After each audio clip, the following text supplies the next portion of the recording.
Hi, and welcome into another physics class. In today's lesson, we're going to talk about series circuits. Two diagrams that you see over here are representing the same thing. Your resistors could either be labeled drawn with light bulbs, or they could be drawn as those little squiggly lines on the right diagram. Our battery source could be our little two vertical lines, we've got an open switch in the right one, meaning that the light bulbs are not turned on, or the whole circuit is actually considered open and not lit. So with a series circuit, there's only one path for the current to flow. And on the left diagram, we see a closed circuit in which the electrons are flowing through and you've got a current, which means everything is working just fine. However, if one of those light bulbs were to malfunction and not work, then everything else would be done. Or as you can see in the diagram on the right, if you have a switch, this circuit could be considered open if that switch is open or one of those light bulbs is messed up. Then no more flow of current and electrons are allowed, therefore the series circuit will be down. Some characteristics of series circuit include that the total resistance, or the equivalent resistance, is the sum of the individual resistors. So as we look at this diagram, we've got three resistors, each one with a 1 ohm resistance. And in order to find the total resistance, you would simply add them all up to get a total of 3 ohms for your resistance. Now this picture is depicted a little bit inaccurately. I'm going to go ahead and get into this, but those light bulbs in a series circuit should not all be the same brightness. It should be each one gradually has less and less light output. So the first one with the most voltage should always have the greatest output of light and be the brightest, and the one with the least voltage will have the dimmest output. So a current in series circuit is basically, since you only have one pathway, your total current is always going to be equal to the current at all times, at any point, whether it's during the wires or at any resistance points. We're going to see examples of this, but just keep an idea of you only have one lane and everybody has to travel at the same exact rate.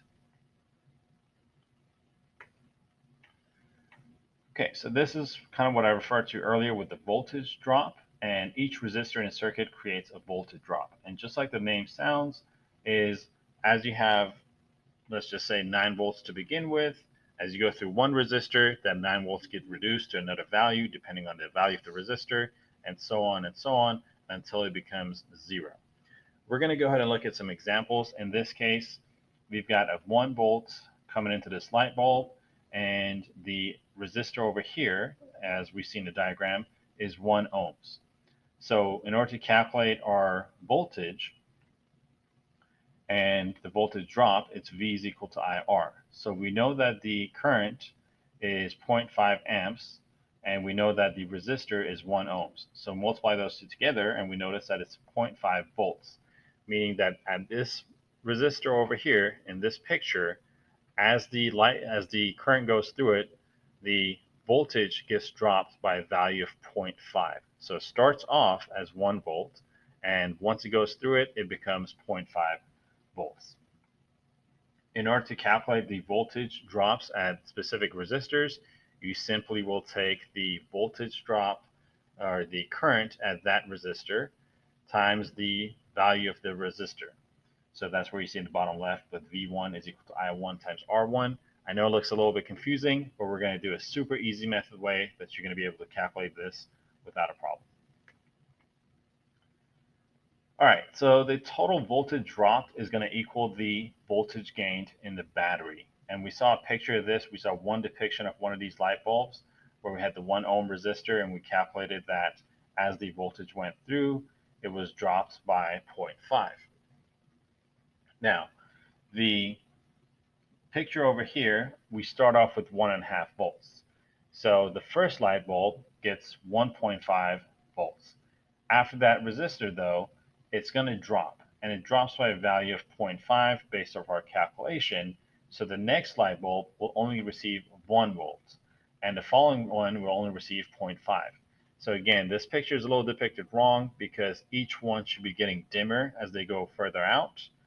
Your first one with the 1.5 volts should be your brightest. The third one, when it only has 0.5 volts, should be your dimmest. Here's a different depiction of it, if it would make more sense. And that is that you have full amount of energy going into the first light bulb, and once you power that one up, it reduces the amount of energy. You have less voltage for the second one, so it should be a little bit dimmer. And the third one, you have the least amount of energy left with only 1 volt left, and it should be the dimmest one. And once it goes through that, the voltage has dropped, and now it's empty. So let's go ahead and look at how to solve these problems. Solving these problems is actually quite easy with the method that I'm going to show you. So let's take this example. It says, imagine that you connect 2 light bulbs with 1 battery in a series. There's our diagram for it. And the problem tells us that you've got a 6 volts battery supply, and the light bulbs each have a resistances of 15 ohms and 12 ohms respectively. The resistors will be labeled in order from left to right. We can't pick and choose. So the very first one has to be R1. The second one always has to be R2, and so on. So you see questions on the left-hand side, and you might be thinking that's a lot of questions, but it's actually pretty easy to take care of them. Rather than trying to focus on the questions, I'm going to ask you to create a little chart before answering anything. And that chart is going to be considered or called the virus chart. I call it the virus chart because I take that little S to stand for the series. And the reason for this is because if you remember that in a series circuit, if you have one open switch or one faulty resistor, then the whole thing goes down. Much like a virus, if your devices or if your computer or any other electronic tablet gets a virus, then the whole thing malfunctions. So this is why I call it the virus chart, as a little cheesy way to remember it. The parallels are going to have a different chart, so that's going to have a different name to it, but there's some patterns that I would like for you to start learning, and the pattern is that the second column in this one will always remain the same value all the way down, and the third column will add up all the together in order to equal the total value in the third column. Now, for the first column, there's not going to be any kind of pattern to it between this one and the next chart that we do for parallels. So I'm not considering that a pattern at all. But the series and the parallel one will share this, when we get to it, we'll share the same patterns for columns 2 and 3. All right, so based on our problem, we have our little picture drawn on the right. Make your chart, fill out whatever you can, right? So we have a 15 ohm resistor at R1 and a 12 ohm resistor at R2, and we have our total voltage at 6. So we fill those out, and we play basically a game of tic-tac-toe. And you look at what you can fill out next to complete either a row or a column. So in this case, the easiest one would be for us to finish the resistor, and you add those up. The amount of resistors that you have is, we got a 15 plus 12, that's 27.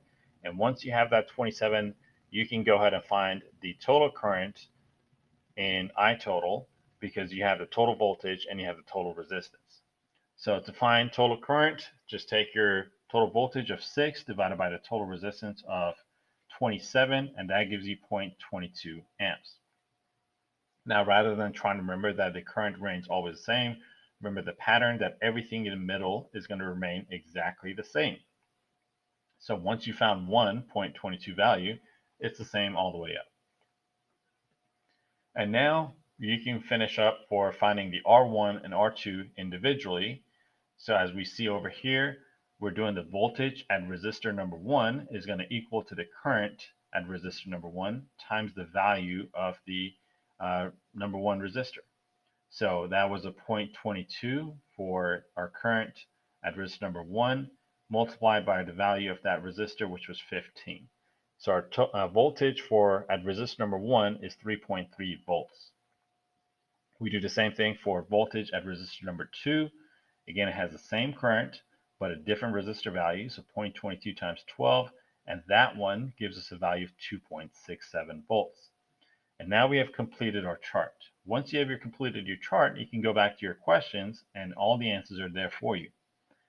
Now, we've got what's the total resistance, or what's the equivalent resistance, is 27 ohms. What's the total current? It's 0.22 amps. What is the voltage drop across the 15 ohm resistor? That is our R1, that is 3.33 volts.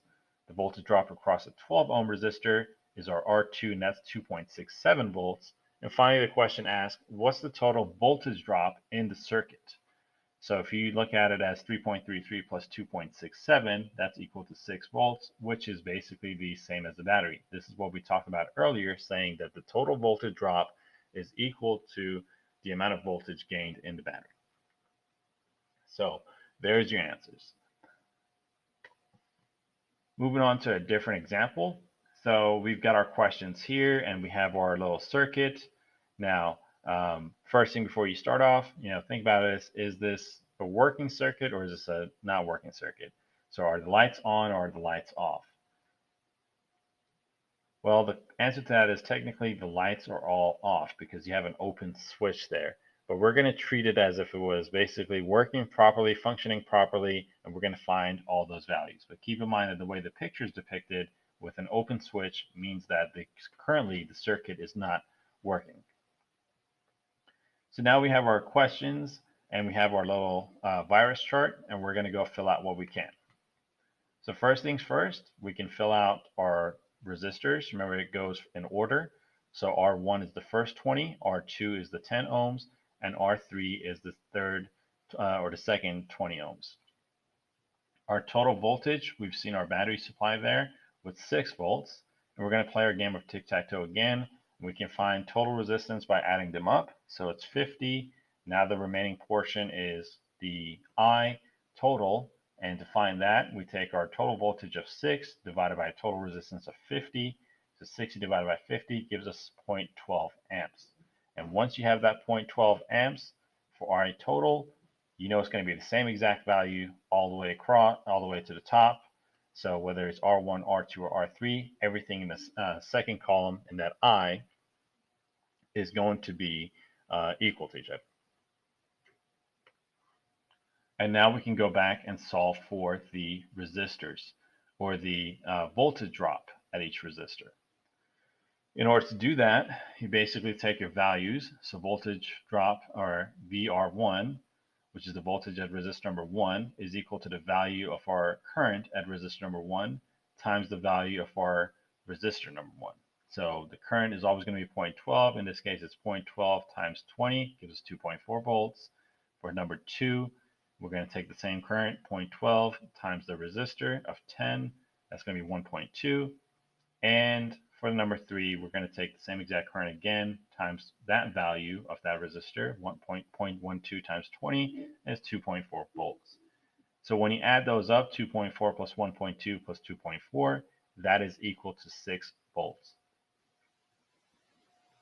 Now that we have our chart done, we can go ahead and answer our follow-up questions. What's the total resistance? That's 50 ohms. What's the total current? 0.12 amps. What's the voltage drop across each resistor? Well, now we can say that V at R1 is 2.4, 1.2 at VR2, and for VR3 it is 2.4 volts again. All right, so I hope that the previous examples have been fairly easy. If you follow the same steps, you should be able to solve these. So go ahead and pause the video, make your chart, take your time, and answer those questions. There's a total of 5, including 2 relationship questions, which you should be able to get now based on what you've seen so far. So go ahead and pause the video, and I'll have my answers up in a few seconds.